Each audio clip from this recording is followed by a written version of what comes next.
Vidya, thank you for taking out time at a very, very busy time. We know that your schedule is really crazy around this time. No, And it's thank you my for making pleasure time to entirely. be. Instead, thank you, Mahalakshmi, Indraneel, and Outlook Business for featuring me on your cover. It's not every day that I get featured on a business magazine cover, so it is very special. And good evening, all of you. It's wonderful to be here. Thank you. So my first question to you really is, you come from a conservative, middle class, Tamil Brahmin family, and so do I. Right. How is it that you made it and I didn't? You have, look at you. Are you fishing, Mahalakshmi? Of course you have. I've just made it to the big screen. You still pull the strings. And no, I think, correct me if I'm wrong when I say that I do come from a, like you said, Tam Bram family, a traditional Tam Bram family, but not necessarily conservative. Would you agree? I don't think Tam Brams are conservative. I agree. Yeah. The proof of that is right in front of us. So I think I was given every freedom as a child. We're two sisters.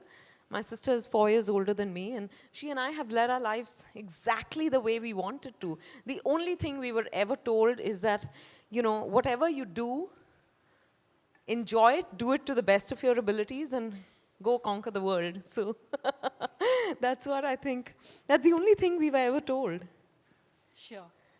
Now, I just want to take you back to 2000 and the initial phase of your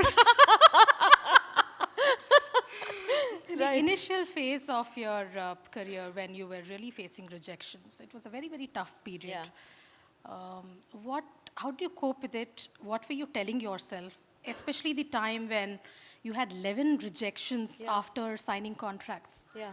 Well, we didn't. Hi. We didn't really. Hi, Auntie. Sorry. We didn't really sign contracts. I don't know if they do down south even today, but at least in 2000 they didn't. So it was.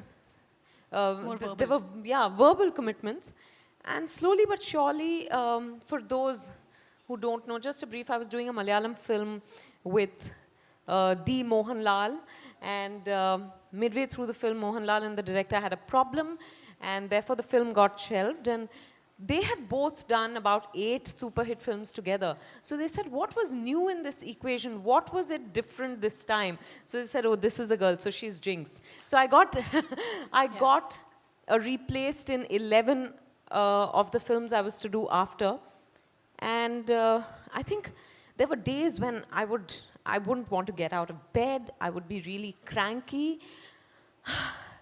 I would be fighting with my mother a lot. I think my mother really bore the brunt of, because I think she was wanting to protect me, and she would tell me, are you sure you want to try this? And every time she told me, are you sure you want to try this? What I heard was, you're not good enough for this. So, because that was my... And you wanted to do it even more. Yeah, and that was my fear deep down, that maybe I'm not cut out for this. So I think we used to have a lot of clashes. My father was always playing referee.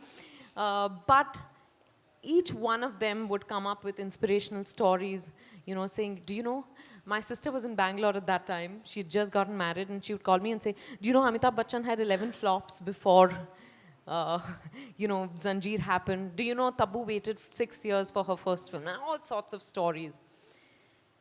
And, I would, after a while, I started to say, I don't want to hear any of this. But I think that hunger in me as an actor did not leave me. So there was a Sai Baba mandir close to my house in Chembur where I would go and sit and cry bucket loads. I would fight with Sai Baba like he was, not just the idol, but a real person. And I would say, why did you dangle the carrot in front of me if you were not to give it to me? How unfair is that? Something would happen. I would wake up the next morning and feel like I could go on all over again. And that's how I think it's faith, deep faith in myself and the universe probably, and really that comes from the family. That helped me just keep going relentlessly. Sure. Going by the characters that you have done, especially lately, I'm tempted to ask you, and also in the context of what is happening today around the world, are you a feminist? And what are your thoughts on, on the Indian film industry Right. in that context? I think I am a feminist. I'm not anti-men because a lot of people don't know the difference between the two. I'm sure everyone in this room does. But, I'm someone who believes that I have the equal right to breathe, live, lead my life the way a man does. So if, I guess that's what qualifies for a feminist. How is the film industry? I think it's been wonderful to me. I have dictated how people will treat me. Or I have really, without being rebellious, just, I think maybe I'm just too headstrong, strong-willed, whatever those words are. But I think it can be extremely sexist if that's what you're hinting at, I'm sure. Right. Yeah, it can be, and I think in the initial phase I did experience some amount of sexism, but And how did you react to it? I used to be extremely angry when I'd be told that, but he's given dates, so you'll have to work your dates around that. Never mind if I had 3 other films going on at the same time. He would always get a bigger van, always a better hotel, all sorts of, and people would almost sound like, aapko story sunna hai? And I'd be like, what the hell, Right. Of course story sunna hai, phir hi to main decide karungi ki mujhe film karni hai ki nahi. Thankfully for me though, I entered with a film like Parinita, so I think Right. I didn't experience, as an actor, I think, and no one questioned the rules I had set for myself. This was sexism in other areas that I encountered sometimes. And I remember people telling me, "Arey, the shelf life of a female actor is really, really short. So you have to, you have to look younger. So you can't be wearing saris, you have to be glamorous, and you have to be this, that, and the other." And I tried my hand at it, and I got slapped around very badly. But I just then realized that, I don't think the shelf life of an actor is short. Not if we female actors believe that it's not. It's really up to you. Only a straight-jacketed role is short. Yeah, absolutely. And that's when I think a sort of reinvention happened in my career. Not that I was even aware of it, but thankfully, when I started to say, I can't do this, I can't fit into a certain mold, it's not me, I'm not enjoying what I'm doing. And I'm here to be an actor, so let me just do roles that give me the opportunity to really challenge the actor in me. I think I began to be a happier person. And what was that inflection point when you really decided for yourself that you want to conduct yourself or take on roles that you really wanted to do and not anything that came your way because you just wanted to be an actor? I think I did a couple of films where, when I watched myself, I said, oh my God, I've sleepwalked through them. And typically commercial films are not easy to do either. Hats off to those who do them well. Right. But I thought, I obviously had a chip on my shoulder. I'd been appreciated as an actor already in Parinita. And I thought, oh, this is bhai haath ka khel. I can just do this, and I don't need to really apply myself. But I was wrong. But that kind of work was not for me. I needed substance. I need meat to chew into, even though I'm vegetarian. So I think that's when I realized that, I'm okay. Because also, glamour is associated with youth, it's limiting in a sense, is associated with fluff. Whereas when I said yes to Ishqiya, which was really a turning point for me, I remember people telling me, why are you doing Ishqiya? Of course, Nasiruddin Shah is one of the greatest actors there ever was, but he's so much typically commercial film. And I said, the actor in me was just calling out to me, you know, and saying, you have to jump at this. I said, that's what I'm going to respond to. Thankfully, I paid heed to my gut, my instinct, and Touch wood, I've it done worked out well. fairly well. Yeah, yeah, thank you. Have you ever thought of scripting, producing, directing? No. Did any of that ever come? No. To just bring your own ideas to life in your own way. No, I don't think I'm very imaginative, to be honest. I can probably execute ideas better than have my own. And also, I don't have the discipline that's required to write. It's a very lonely process. I'm someone who needs to constantly, you know, say, listen, listen, listen, can you hear me? And as far as direction and production is concerned, no way. They have to handle a whole lot of people and their egos, and I want to be handled. I'm not going to handle anyone. So, and there's a producer at home.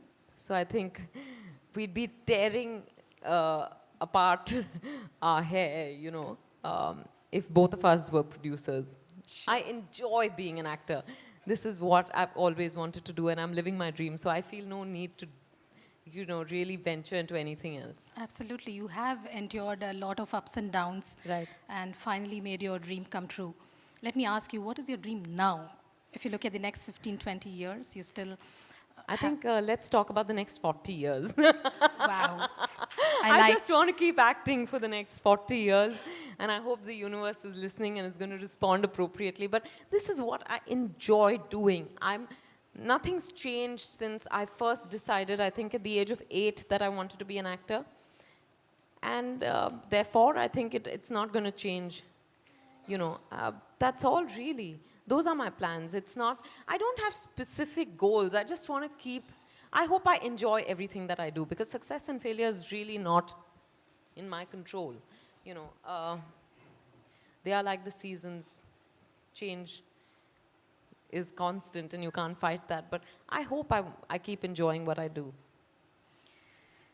You are, you're not the stereotypical Bollywood actress. For someone who is introspective and intelligent as you are, what is the value that you bring to an industry where looks garner the most attention? Oh my God. I don't know in terms of what value I bring to the industry, really. I don't know if I do, but I know that I'm constantly working at valuing myself more. I think as a woman, I think that's the biggest challenge. Whatever profession you're in, you know, whatever age, whatever size, whatever, it's a constant challenge to value yourself. I think you have to constantly remind yourself, because we're conditioned not to. So I don't know about the industry, but... Sure. And what is, based on your own life lesson, what is the one advice that you want to give to all the women out there? Again, I'm not one to give advice at all. I really, but I think that's what I've learned over the years, you know, that the more I value myself, the happier I get. And the happier I get, the happier around me, my world around me is. So I think it all comes back down to valuing the woman you are. And congratulations to all the award winners tonight. Thank you. Thank you so much, Vidya, for being with us today and Thank you. taking out time at a time that is really, really busy for it's you. my absolute pleasure. And since I'm here, I have to tell you all that, you know, please watch Tumhari Sulu on the 17th of November. I'm shameless around the release. I don't mind calling out to people from my car and saying 17th November, Tumhari Sulu. So, but thank you very, very much. Thank you.